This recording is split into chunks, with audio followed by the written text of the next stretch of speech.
dari usaha yang ada di desa itu. Kalau dia melanggar bisa SP1, SP2, SP3 bisa ditutup. Bukti. Nah, kemudian ada tenaga kerja yang tidak bisa dihindari harus direkrut. Misalnya yang jaga kebersihan, yang jaga keamanan, ya mungkin 5-6 orang. Saya sudah minta agar itu semua diambil dari desa itu. Hasil keputusan musyawarah pengurus koperasi dipimpin oleh kades. Nggak bisa sendiri-sendirian. Dan koperasi itu milik desa. Bukan milik pemerintah. Bukan milik siapa-siapa. Tapi koperasi itu milik desa itu. Jelas? Terang nggak ini kira-kira? Nah sekarang saya tanya, Kopdes ini supermarket apa bukan? Supermarket apa bukan? Harus gini Bu, kalau enggak nanti besok nanyanya lain lagi. Ya. Karena tadi ada yang ngantuk kan, nah, besok ditanya lain lagi itu. Bisa. Baik, ini udah jelas. Dan saudara-saudara, saya memang minta maaf. Menteri Desa ngotot mati-matian agar dana desa tidak dipotong semua, tapi tidak berhasil. Tapi kan tidak hilang. Saudara dapat gedung 600 meter, dapat truk 1, dapat pickup 1, dapat bentor 2. Semua dapat itu. Kenapa?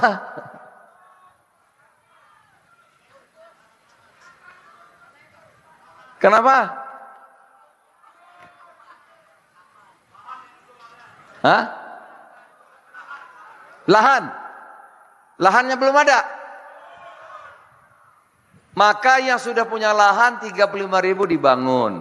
Yang belum punya lahan tahun depan kita cari jalan. Tahun depan ya kita cari jalan. Dan satu lagi Menteri Desa juga udah mati-matian berjuang agar motongnya nggak 6 kali, kalau bisa 15 kali. Tapi belum berhasil.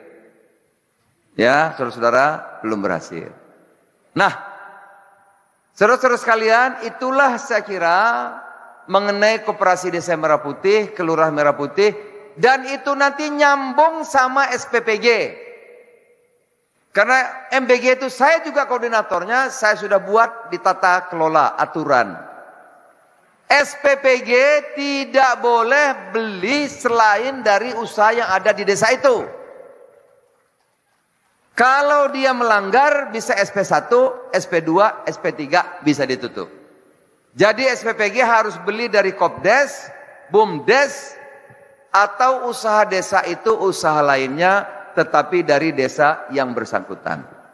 Nah saudara-saudara, itulah ya satu kesatuan kebijakan Presiden. Ada juga hilirisasi. Apa itu hilirisasi? Hilirisasi kita harus swasembada energi. Ada juga seluruh kekayaan alam harus dikuasai negara. Ini bertahap. Dimulai dari dana DSI, ya, Danantara Ekspor Indonesia. Seluruh ekspor nanti melalui Danantara. Karena pasal 33 mengatakan kekayaan alam itu seluruhnya milik negara dan dipergunakan sebesar-besarnya bagi seluruh kemakmuran rakyat Indonesia. Jadi secara bertahap, seluruh sumber daya alam nanti negara yang punya, swasta boleh mengelola, swasta diupah. Kalau sekarang dibalik, ya kan? Sumber daya alam dikuasai, negara dibagi. Nanti dibalik. Sumber daya alam dikuasai negara, swasta boleh dibagi. Ya ada bagiannya, gak terbalik. Oleh karena itu secara bertahap ini dilakukan. Nah saudara-saudara, itulah kebijakan-kebijakan Pak Prabowo yang disesuaikan sebagaimana dengan konstitusi dan sebagaimana cita-cita Indonesia merdeka. Kita beda dengan negara lain.